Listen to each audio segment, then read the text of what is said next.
Opinion. Gregg Jarrett. Trump impeachment trial defense skillfully destroys Dems case against former president. In the course of one extraordinary hour, the defense team for former President Donald Trump thoroughly demolished the impeachment case against him that House managers spent 2 days alleging. It was a resounding and humiliating defeat. The defense could have rested its case after the first 60 minutes. It was over. They won hands down. In the end, Trump's lawyers used less than 3 hours of their allotted 16 before resting. The brilliance of the defense was the use of videotape to exonerate Trump. They beat prosecutors at their own game. The clips showed the shameful hypocrisy of both the managers and Democrats who have absurdly accused Trump of inciting an insurrection by using the terms fight and fight like hell when he spoke to a crowd of supporters on January 6th, 2021. The damning video presented by the defense showed each and every House manager voicing the identical words and in the same context that Trump had used as a political metaphor. Democratic senators were also seen repeatedly using fight and fight like hell. Senator Elizabeth Warren, Dems, uttered it more than 50 times. Vice President Kamala Harris invoked the words close to 70 times. Gregg Jarrett, Trump impeachment trial, Dems rest their case with flurry of redundant, irrelevant evidence. But it didn't stop there. President Joe Biden, Senate Majority Leader Chuck Schumer, DNY House Speaker Nancy Pelosi, the California Representative Maxine Waters, the California and scores of other prominent Democrats were heard hurling rhetoric that was far uglier than anything Trump said on January 6th.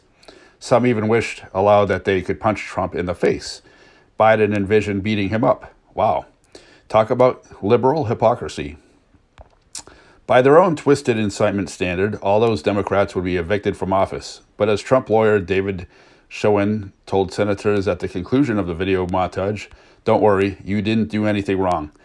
Schoen was right, at least in a legal sense.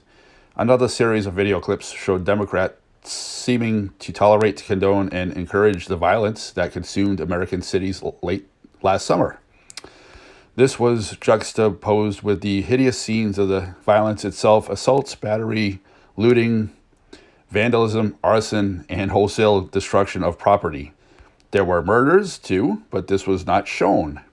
Jonathan Turley, Trump impeachment, Lee Raskin exchange reveals this glaring hole in the case. The defense team handily destroyed the House manager's ancillary argument that Trump should be convicted because he ginned up a motion by wrongfully telling his supporters that the election results was rigged or stolen.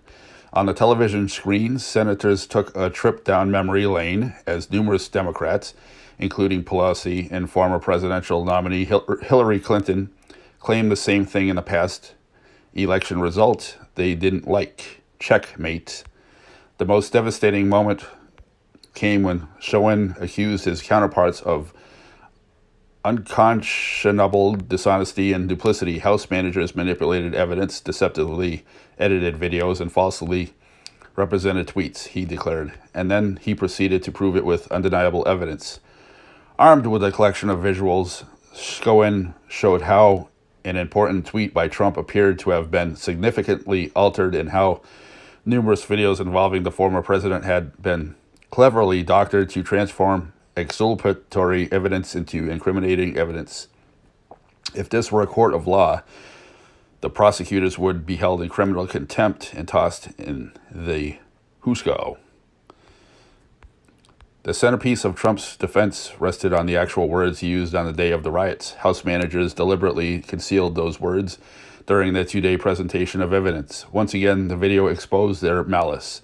Trump was seen telling his supporters to behave peacefully and patriotically as they made their voices heard in support of Republicans who were challenging the electoral votes.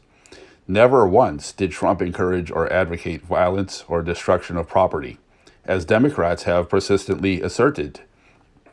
Their impeachment and Schoen is driven by hatred, vitriol, and political opportunism. In a thirst for vengeance against a man they have long loathed, they deprive Trump of due process, contorted the evidence against him, and lied about what truly occurred. Their ultimate goal is to prevent Trump from ever running for president again.